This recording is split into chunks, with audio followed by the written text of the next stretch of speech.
Hello,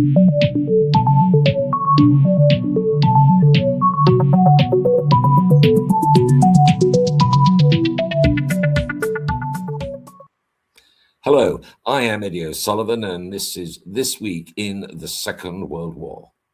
This Week in the Second World War, brought to you by the International Second World War History Network. In 1940, on the 16th of January, Mitsumasa Yonai replaces Nobuyuki Abe as Prime Minister of Japan. In 1941, on the 14th of January, Romanian Conducător Ion Antonescu meets Hitler at the Obersalzberg and agrees to liquidate the fascist Iron Guard. On the 16th of January, the Germans bomb Malta for the first time. On the 17th of January, the Battle of Ko Chang ends in Vichy French victory. Soviet Foreign Minister Vyacheslav Molotov warns Germany against deploying troops in Bulgaria, and Subhash Chandra Bose escapes from Calcutta. In 1942, on the 13th of January, the Battle of Manado in Celebes Island, in what is now Indonesia, ends in Japanese victory. Representatives of Allied governments in exile sign a declaration on the punishment for war crimes. On the 14th of January, the Arcadia Conference ends. On the 15th of January, the Third Battle of Changsha ends in Chinese victory. Army Group North Commander Field Marshal Wilhelm Ritter von Leeb is relieved. On the 17th of January, the last Axis troops at Halfya Pass in northwest Egypt surrender, and on the 18th of January, the battle at Borodino Field ends in Soviet victory. In 1943, on the 12th of January, Pierre Laval, Vichy Chief of Government, agrees to cede the departments of Nord and Pas-de-Calais to Germany and pledges 400,000 skilled workers for German use. On the 13th of January, Hitler decrees all male factory workers, except those essential for the war effort, are to be replaced by women, and expands the conscription of women to all aged between 17 and 50. The Soviet Ostrogoth-Rossos offensive begins. On the 14th of January, the Casablanca summit begins. On the 16th of January, the RAF begins its heaviest raid on Berlin. Iraq declares war on Germany, Italy, and Japan. On the 18th of January, the first Warsaw Ghetto uprising begins, and the Red Army breaks the 515-day siege of Leningrad. In 1944, on the 12th of January, the US 34th Infantry Division captures Cevaro in Italy, and Winston Churchill and Charles de Gaulle begin a two-day conference in Marrakesh about the role of the French army in the invasion of Europe. On the 14th of January, the Soviets begin the Krasnoye Solo-Ropsha offensive. On the 16th of January, Eisenhower assumes the duties of the Commander-in-Chief of the Allied Expeditionary Forces. On the 17th of January, Britain's Tank Corps attacks across the Garigliano River in Italy, and on the 18th of January, the Soviets break open a corridor south of Lake Ladoga to Leningrad. In 1945, on the 12th of January, the Red Army begins the Sandomierz, Silesian, and Vistula Oder offensives. On the 13th of January, the Red Army begins the East Prussia offensive. On the 14th of January, Hitler allows Gerd von Rundstedt to retreat in the Ardennes region. On the 17th of January, the Red Army captures Warsaw. The Battle of Zimba Ridge begins between Australian and Japanese forces in the north of Bougainville Island. Raoul Wallenberg disappears after being detained by Soviet authorities during the siege of Budapest. The Soviet-controlled Polish Committee of National Liberation moves from Lublin to Warsaw, and the Germans order the evacuation of the remaining inmates of Auschwitz concentration camp.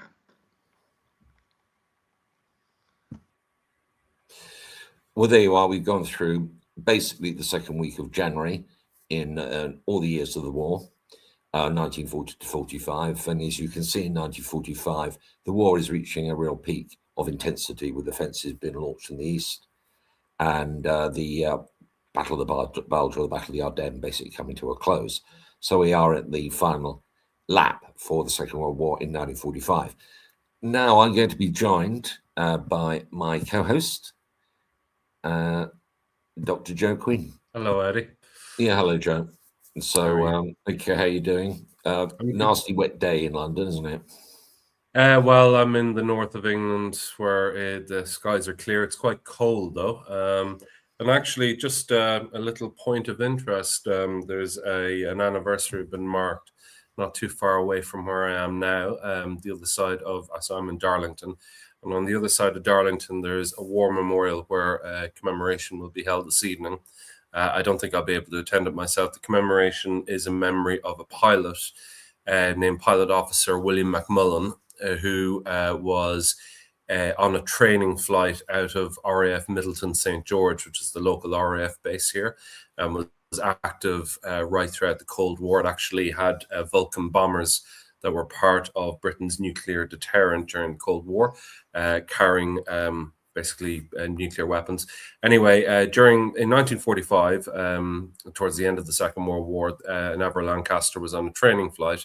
Pilot Officer McMullen was flying the aircraft and was on the final approach after successfully completing the training mission over the North Yorkshire moors, when fire broke out in the starboard engine, which spread very quickly up the wing. He ordered his crew to bail out, but was too low to bail out himself, and was trying to bring the aircraft into land at the airbase, but was losing altitude fast and risked potentially crashing into the edge of Darlington, which had a population of 80,000 at the time.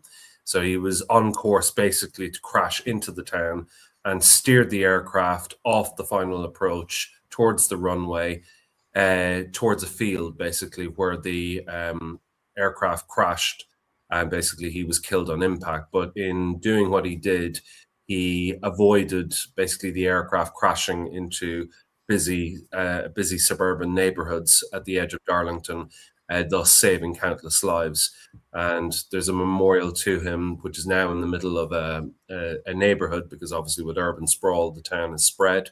And the monument, built originally in the field where the aircraft crash landed, is now in the middle of a neighborhood at the edge of Darlington.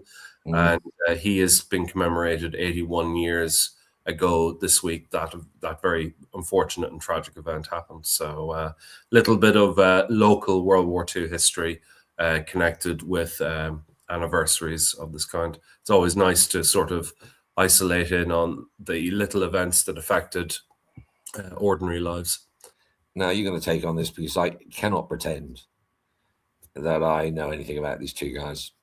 Japanese prime ministers who changed, swap job. Well, one left and one came in.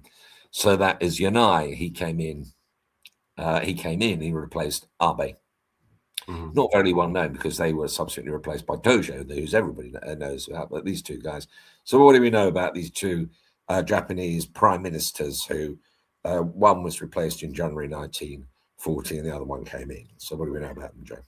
One thing I can tell you is that the man who Mitsumasa Yonai was replacing, Nobuyuki Abe. So Nobuyuki Abe is actually, I believe, a relation, an ancestor, I believe, of Shinzo Abe, who was recently Japanese prime minister. Yep. And, this is not unusual. One of the things that happened at the end of the Second World War was, a lot of leading industrialists and members of the Japanese political elite, as well as aristocracy, were in some ways gradually reintegrated and reinstated in the same way. And I'm not actually drawing comparisons between the two because these were part of an old order, whereas there's a big difference with the fact, sort of the so-called denazification of Germany, where actually former Nazis were reinstated into a little bit more minor roles as part of the post-war administration of West Germany by the Western Allies. In many respects, what the Americans were doing was they were reintegrating an old elite back into the political system on different terms. So quite a lot of post-war Japanese leaders did have antecedents in pre-war Japan, people who were in the elite, powerful elite. A lot of these people they might have had aristocratic titles or aristocratic lineage, certainly very high-end connections, because it was Japan going into the Second World War was still very much a feudal society.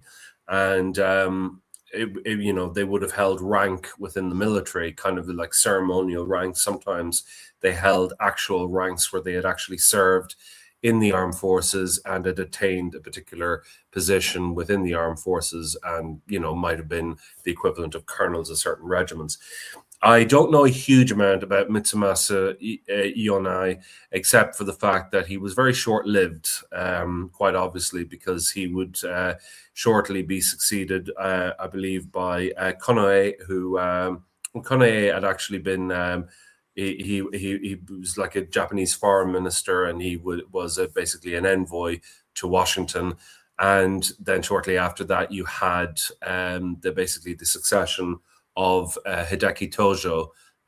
So basically effectively you had Generalissimo, at the very top.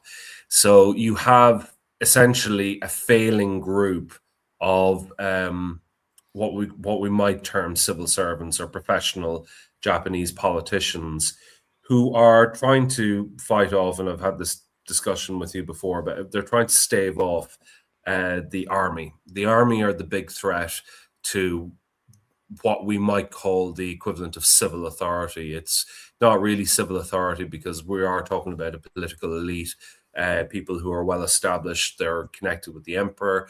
So, but we're talking about essentially a civilian orientated elite, one that is a little bit more in tune with the wishes of the Diet, that's the Japanese parliament, and they're anxious to avoid any kind of military dictatorship from taking over, and they are desperately trying to keep the army to prevent serving military officers, serving army officers from taking over the government, which is unfortunately what happens in October 1941 with the accession of Hideki Tojo. So all that needs to be said about Yonai is that Yonai, like previous and succeeding Japanese prime ministers, was fighting a losing battle from the moment he took office. He was very much favored by the emperor in respect. What I do know about him is that he was favored by the emperor in respect of the fact that he continued to press for peace initiatives, particularly with Washington. The big thing that was going on was that the Japanese were trying to consistently engage Cordell Hull and members of the State Department in Washington in order to have these US sanctions lifted on Japan over their invasion of China and their intervention in Indochina, because they badly needed to secure sources of oil, fuel, basically raw materials. And bottom line is basically these prime ministers ultimately would fail in this particular mission.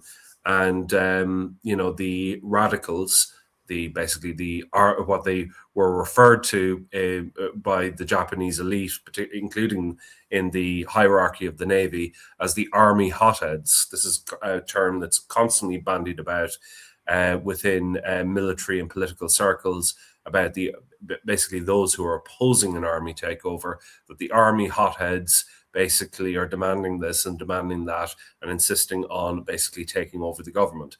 And they know that the army's designs or the army's ultimate intentions are highly irrational and detrimental to regional and global peace. And they want to make sure that they do not take on more world powers than they can actually reasonably fight off. And realists such as,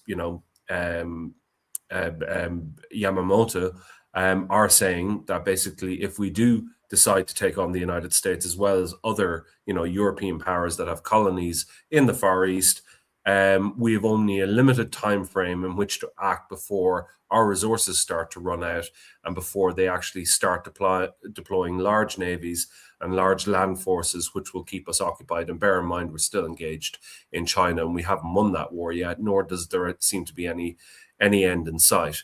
So all I could say to you is, without knowing too much about Yonai and knowing quite a lot about the timeline of events, ultimately we can conclude that his tenure as Prime Minister was ultimately a failure. Yes, excellent. Thanks, Joe. That's 1940. Now we're moving on to 41. I'm just going to put a couple of faces up here. I'm not going to say much about them. The guy on the left is Antonescu. So he's got, I believe that's an Iron Cross presented to him. He's wearing the uniform. At this point, in January 1941, he is the Prime Minister and basically semi-dictator of Romania. And he went to see, and this week, in 1941, he went to see Hitler, went to the Obersalzberg, and Hitler actually asked him, say, can you dissolve the Iron Guard, which is the fascist paramilitary force in Romania? You think that's a bit weird. Antonescu was actually right-wing. I mean, he was pro-nationalistic, and he's anti-Semitic, but he thought the Iron Guard was getting out of control. Germany was divided about this matter. The SS were very favorable to the Iron Guard, and other parts of the German establishment weren't so much. I think Hitler just really wanted some stability there, and that's what Antonescu provided until the crisis came in 1944. And then there's Bose, the Indian nationalist leader, and there he is as well. So he's in the news this week in 1941. Let's move on to the next talking point. A picture of Wilhelm Joseph Franz Leeb, who is he's replaced as he's Army Group North. So he this time was Commander Army Group North, which was the army that was trying to take Leningrad. I put his background in just to see. He was the second oldest general in the German army at this point after Gerd von Rundstedt. So he was born in 1876. So he was born in the midst of time, and he joined the Bavarian army. So he's a Catholic and he's a Bavarian, and he saw himself as a Bavarian. Served in China during the Boxing Rebellion, isn't that amazing? And then after the First World War, stayed in the army and was given command of the 12th Army Group in Sudetenland. He wasn't involved in the Polish campaign, and he actually opposed the invasion of France and the Low Countries. He said this is a bad idea. He wasn't the only one. And then, of course, he took Army Group North into Barbarossa. He withdrew. I mean, he asked me, give me freedom of action or replace me. So Hitler said, I'm going to replace you by George Küchler. And then, of course, in 1946, he was convicted of war crimes because of what the Army Group North was doing. He died in 1956.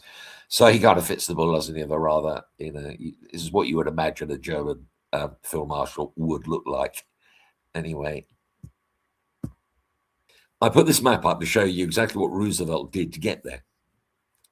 So he pretended he was going back to his Massachusetts home for the weekend from Washington. In fact, took a flight to Miami, to Florida. From there, he went down to Port of Spain, in Trinidad and Tobago, British base. From there, flew to Brazil, Belém. And Brazil had just declared war against the Third Reich. And then took this journey across the Atlantic to Gambia. No, Sierra Leone. No, Gambia. It was Gambia, British.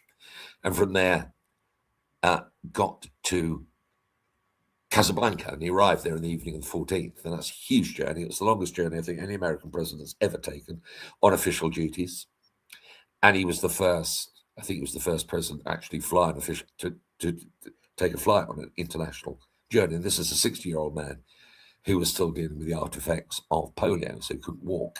So it's very demanding. Churchill flew down, as he inevitably does, and when he arrived on the 14th, he sat up all night with Churchill smoking and drinking till 3 o'clock in the morning and started next day in the meeting. So this photograph was taken on the 15th of January, I believe. The faces there. On the left, Somerville, he was the, I think he was the engineering support. Arnold, he was in the US Joint Chiefs, as was Admiral King, those two together, the Americans. Ismay, who was a very close advisor to Churchill and on the British Chiefs of Staff, and then Marshal in the middle. That's Dudley Pound, the sailor, already not very well, and he was not to last long. He was ill. I think he died that year in 1943. Ellenbrook, and then Portal, he was in charge of the British Air Force. And on the right, his first big appearances at a major event, and that's Lord Louis Mountbatten, he'd been in charge of combined operations, and he had been put into the British Chiefs of Staff meetings. And that's on the 15th in the Amphra Hotel on the morning. So only the night before, Roosevelt has flown over, sat up all night with Churchill, probably quite an ordeal, because Churchill liked to sit up during the night drinking, and Roosevelt, I think, did too. Anyway, and then moving on quickly on the Casablanca, these are the things that were agreed. So they agreed to continue the bombing campaign against the Axis in the Mediterranean. This is the meeting. This is what came out of the first meeting the Americans had on the morning of the 15th of January in Casablanca. And they were told that the Britain favoured an attack against Sicily rather than Sardinia. This was all confirmed later, of course, in the meeting. They wanted to get Turkey in on the war, wanted to continue giving aid to the Soviets. Mark Clark told the Chiefs of Staff that he was a bit nervous about maintaining surprise. There's going to be a landing in Sicily, and they needed to have landing craft. This was a big issue for another year. The Americans, this is on the 15th of January, were told the British feared direct action against Europe until German capacities were undermined. And Clark was in favour of the Sicily operation because we're going to have troops there. King pointed out that Mediterranean was a bottleneck. So, anything on the Casablanca summit, Joe? Quite an important meeting. Well, Casablanca is really where they more or less agree Europe first. That is locked. That's locked in really from the very beginning, and it's the also that the priority in terms of shipping, in terms of the allocation of landing craft and supporting craft for amphibious landings, such as what took place in Sicily, what later would take place at Salerno, the Salerno beachhead, obviously Anzio as well, and then later Normandy, and all of those operations, which as well as Dragoon in southern France. This involved, particularly with limited resources between two different theaters, because they're using a lot of landing craft. They're using LCTs and larger, basically, landing carriers in the Pacific at this point, and they will be involved in operations, in the Marshall and Gilbert Islands and in various different other island chains moving forward throughout 42, 43, and well into 44, and they'll be increasing the scale and basically also the number of those kind of operations. And they're supporting, not only are they marine operations, but they're also, it's MacArthur's army as well. MacArthur is his army formations they will be advancing from the South Pacific up north, getting ever closer and closer through New Guinea, through those island chains towards the Philippines, which is their ultimate goal. So we're talking about a lot of resources that are required for amphibious landing operations, but the priority has to be Europe, and this is what is agreed. So anytime they need something in the European theater, it's going to be transferred at the expense of the Pacific theater. The key question is whether the Americans can actually balance both these gigantic theaters at once. And American industry has this answer. By 1944, they're able to simultaneously run these amphibious landing operations, these large-scale invasions in both the Pacific theater as well as in Northwest Europe. They're able to mount Normandy, and they're able to mount large-scale operations against, sort of the Marianas. We're talking about Saipan and various different other island objectives, which are, key bases that need to be seized from the Japanese. in order to basically provide air bases for bombing Japan. So we're talking about but at this particular point with the Casablanca Conference, we're talking about a number of competing priorities, and they haven't locked down the strategy for how they're going to tackle Europe yet. You mentioned in your slide deck about the fact that the Americans were in favor of attacking Sardinia rather than Sicily. The UK would obviously prefer an assault upon Sicily. It's the logical place to go to, and also they need to basically secure Malta. The whole point of holding on to a strategic base such as Malta for that long in the war, other than basically interdicting access shipping in the mid-Mediterranean, is also to basically provide a base for the launch of major operations against Sicily and the Italian mainland. It is more logical to attack Sicily in terms of its proximity to the Italian mainland than it is to go for Sardinia. The Americans are simply favoring Sardinia because they feel that they can come at the Italian mainland from the west, and they feel that's a more logical approach. But the British are correct in saying that Sicily is the strategic objective that needs to be focused on. And Sicily has always been massively strategic, going all the way back to ancient Greek times, when the forebears of the Syracusans basically rocked up in the shores of eastern Sicily and established that city about 4,500 years ago. Since those days, since Phoenician times, since Greek times, and since the Carthaginians and the Romans, Sicily was always of central importance strategically within that particular part of the Mediterranean. And it's key. It's a soft entry into Europe in many respects. And I think the UK approach is that basically they need to start with a soft entry. They need to start with something that's, accomplishable. And the other thing I should point out is that Sardinia is a very tough nut to crack. I mean, we're talking about a very, very mountainous country, much more mountainous than Sicily is, with terrain that's, in many places virtually impassable. And it's a very, very difficult island to take from that particular point of view. So in many respects, the UK are very much on the money by making Sicily a strategic priority. In addition, also, the British come to basically the launch of a second front in Europe with a more realistic appraisal of what is needed. The Americans are very much the junior partner at this particular point. Yes, they've participated in major operations in North Africa. Yes, some of their big generals, some of their major generals, particularly Patton, have been blooded. But the vast majority of US troops that are coming online, that have been deployed to North Africa, to the Mediterranean theater, and also to the United Kingdom, are green. They're virgin soldiers. They have no experience of combat.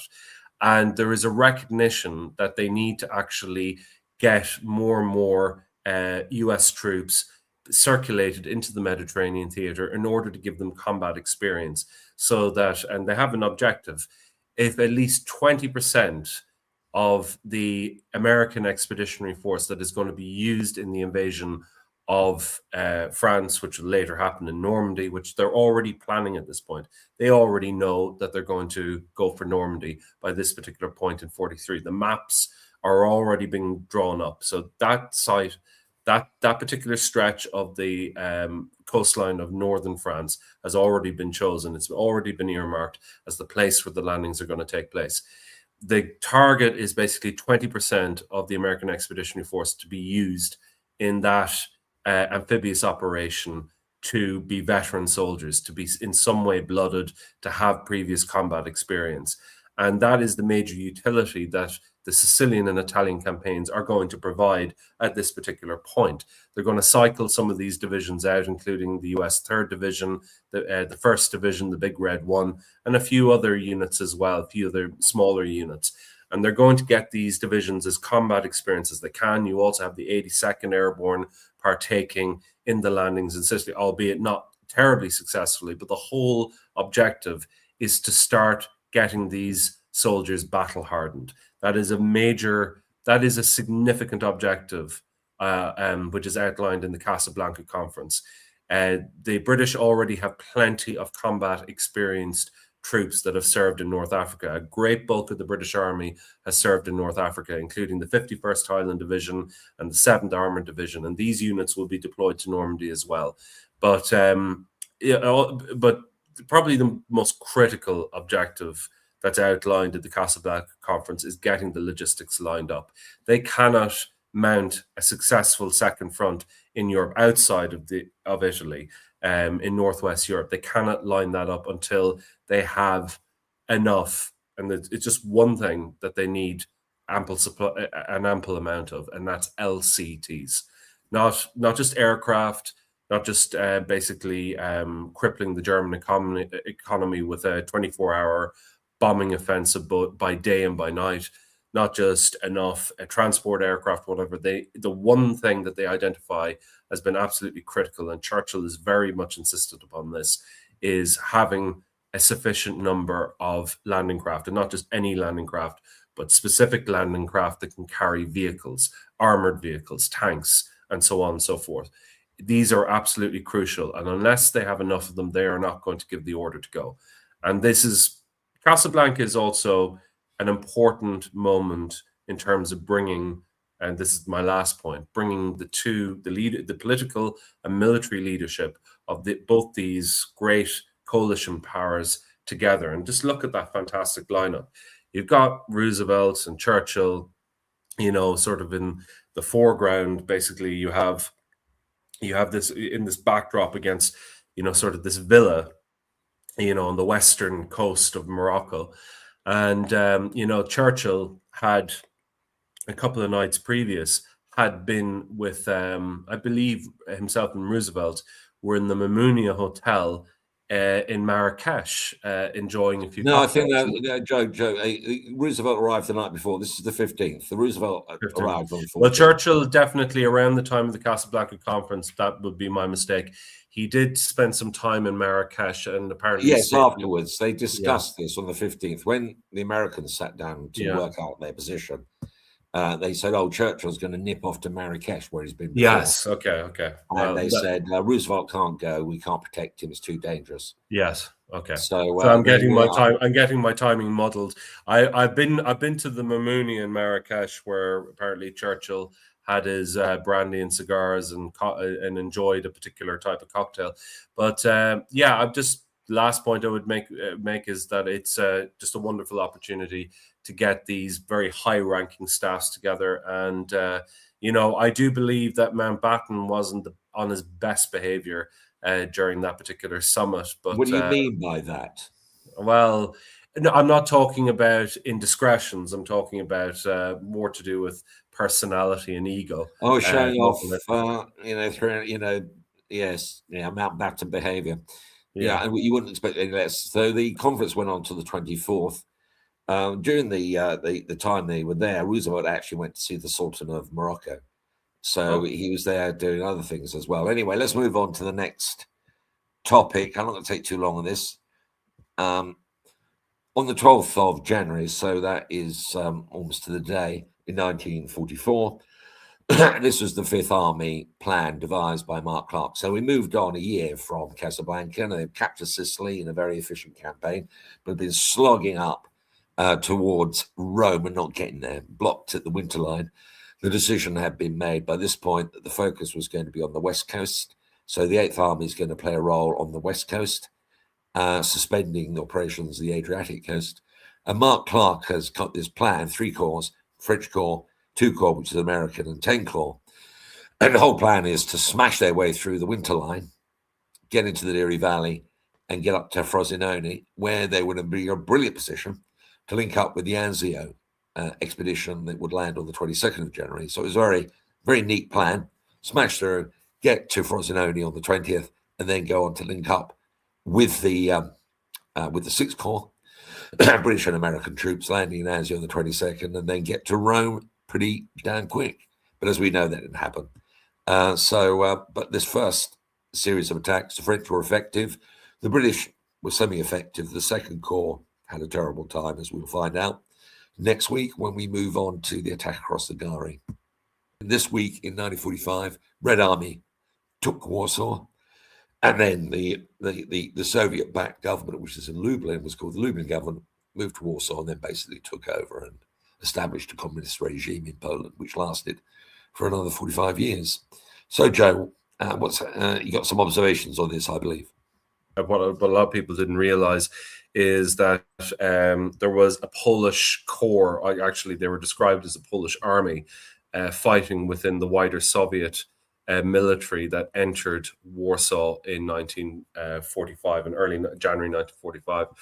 And, you know, they'd, at this particular point, the Soviet army had crossed the Vistula, having stayed on the other side throughout the course of the Warsaw uprising, where the Home Army rose up in late 1944, around the time that basically you had Operation Market Garden going on.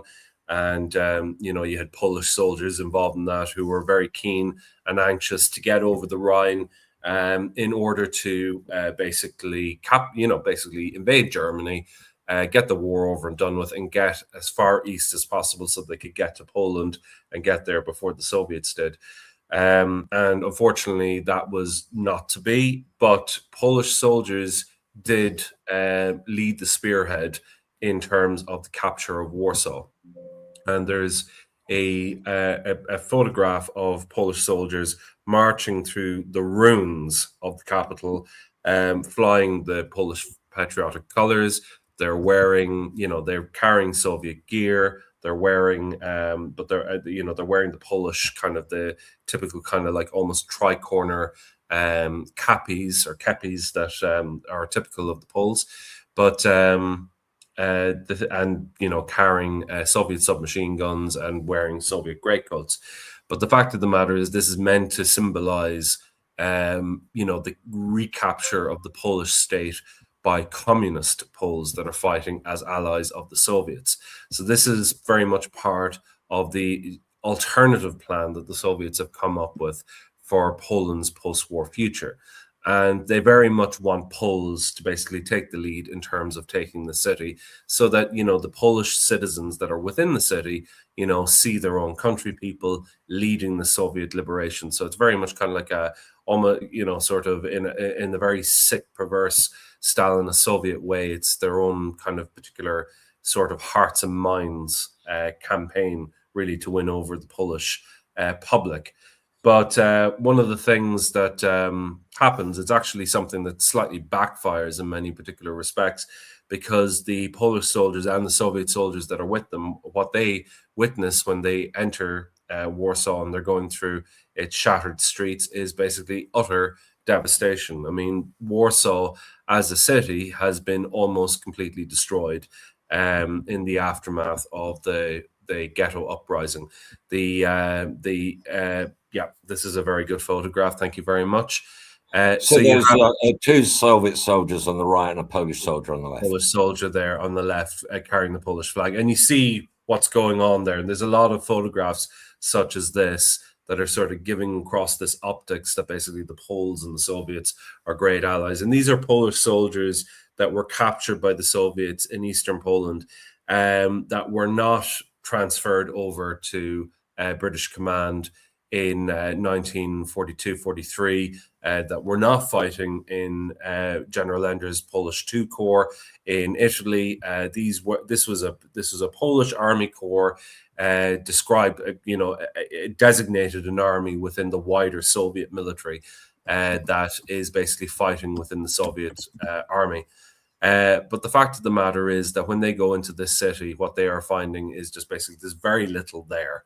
And there are very few people there. There are civilians, Warsaw civilians, maybe about 10 to 20% that are still left alive within the ruins of the city, mainly living in cellars or in sort of half basically demolished buildings. And they're basically, you know, sort of eating scraps.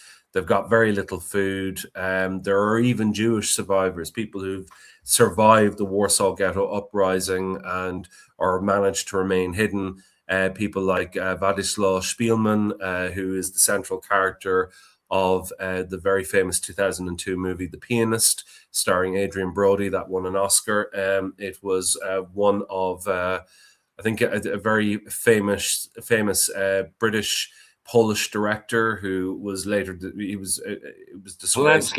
Polanski, Roman Polanski. Well, he experienced, was he in Warsaw, but his family was, but he certainly experienced the tail end of the war as a young boy. I believe so, yes. Like, I mean, his family got out. I'm not entirely certain. I think Polanski's possibly Jewish as well, but I'm not 100% certain. Yeah. And the story of Władysław Szpilman is one that resonated with him very strongly. Władysław Szpilman was one of those, like, I mean, the Jewish population of Poland was virtually annihilated. There were only 6,000 Jews left alive in Poland by the end of the Second World War, out of a population of between 3.5 and 4 million. Poland had the largest Jewish population in Europe at that particular time. It was a very substantial population, and it was basically almost completely wiped out. So it was an absolutely incredible movie, The Pianist.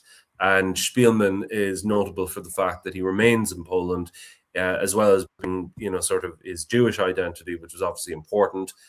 His Polish identity was very strong.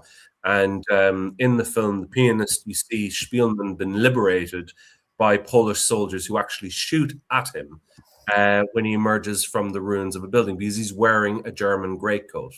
I'm not going to give too much away about why he's wearing a German army greatcoat. But for those of you who haven't seen the movie, go watch it and you'll find out why he's wearing a German army greatcoat and why he nearly gets shot at the moment that he's actually been liberated. But it's Polish Soviet soldiers. The city is in absolute ruins, and it's a very sad sight for the liberators. Even Soviet soldiers that entered the city, battle-hardened soldiers, are said to be in tears at what they see. And there's still the charred remains of Polish civilians and resistance fighters lying on the streets, left over from the uprising. And just the sheer devastation, except to veterans of the Stalingrad campaign, it's incomprehensible for the liberators. But one thing that I would say is the significance of the Soviet capture of Warsaw is the fact that Poland is very rapidly falling under the Soviet heel. It's falling within the Soviet sphere of influence, and within a short amount of time, the entire sort of pre-Second World War Soviet state is going to fall under Soviet jurisdiction, and they're going to be at the River Oder. They're going to be at the borders of pre-war the pre-war German Empire or Reich, and they're going to be advancing on Berlin. So we're talking about a matter of weeks before that happens. The East Prussia campaign is another horror story that I won't get into. But all I would say is that Warsaw is a city that perhaps, unlike few others during the Second World War, suffered an appallingly tragic fate at so many junctures throughout the war, and was ravaged multiple times, not just once or twice, but multiple times. And it is sufficient to say that battle-hardened Soviet-serving soldiers were moved to tears by what they saw when they entered that city. Yes, I mean, interesting. You should mention The Pianist. I saw it when it first came out. That's almost 25 years ago. The interesting thing about it, quite apart from the fact that Roman Polanski was living in exile in America, because he can't go back because he's facing some very serious charges, that the story, in a way, is a sort of it's an alternative way of dealing with the mass murder of Polish Jews, because he depicts Poland briefly before, and then he goes through the whole story of Warsaw, and clearly his own particular perspective on this is come through very, very strongly. All the ambiguities and the divisions in Polish society are reflected, or some of them at least, including the problems that Jews had before the Second World War in Poland, and he deals with that. That's the book, The Pianist. And at the end, what is interesting about it is that he stays in Warsaw, he stays in Poland after the war, which is, I suppose, counters the kind of conventional Hollywood depiction of post-war Poland. And he chooses, whether he was in any way sympathetic to the regime is not actually dealt with, but he plays in Warsaw after the war on the piano, very happy audience, depicting this liberation and the fact that he's survived the war. An amazing film, actually. Adrian Brody gets an Oscar for it. I think the youngest ever Oscar winner. And there's a great collection of some great British actors, Maureen Lipman, Frank Finlay. So it's a really great film. Anyway, Joe, that's okay. Well, look, I think we're done for the day, unless you've got something else to say.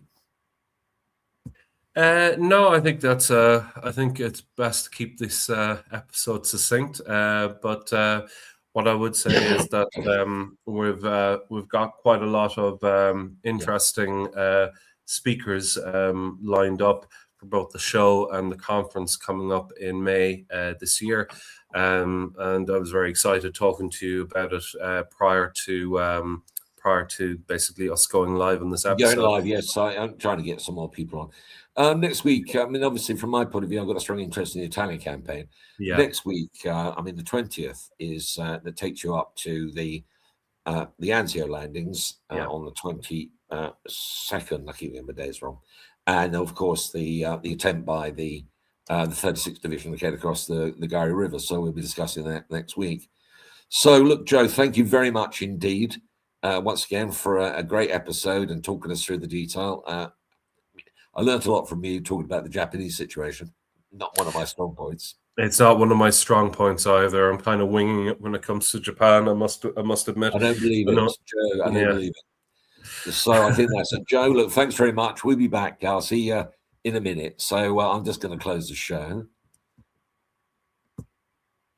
So that's it for this week. We'll be back next week with another episode of This Week in the Second World War. We are dealing with big moments in the Second World War on a chronological basis, as we heard, and this week in 1943 was very important in the Casablanca Conference, which in the end went on until the 24th of January and led to the demand for unconditional surrender by the Third Reich. And also, as Joe just discussed, the incredible legacy of the disastrous, inhumane treatment of the people of the city of Warsaw, its people, and of course the Jewish community who suffered so much. So anyway, a very sad story. And that's it for this week. So we'll be back next week, same time. So I look forward to seeing you then. So from everybody here at This Week in the Second World War, it's goodbye, good luck, and may God bless you all.